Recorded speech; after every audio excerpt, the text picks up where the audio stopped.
People like us tend to forget how to thank Mother Earth with all her blessings that she bestowed on us. Yet, we deeply ruined her with every passing moment.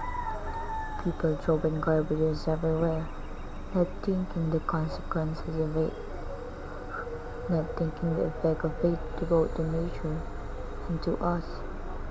They don't think what harm can it brought to kids like them. Kids roaming the streets, begging for little food, or finding trash that can bought enough food for them. People with greedy hearts like them who doesn't care for others, but still prefer to run those factories that harm the atmosphere. Those people who carelessly drive their cars, leaving black smokes behind, and those who can act. We are responsible for taking care of our environment we are living.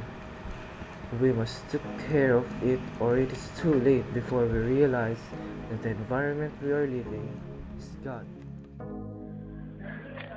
Global warming threatens our health, economy. Water and air are the two essential fluids on which all life depends, have become global garbage cans. When nature defies gravity, When nature defies gravity, When nature defies gravity, we can make a change. we can make a change. we can make a change.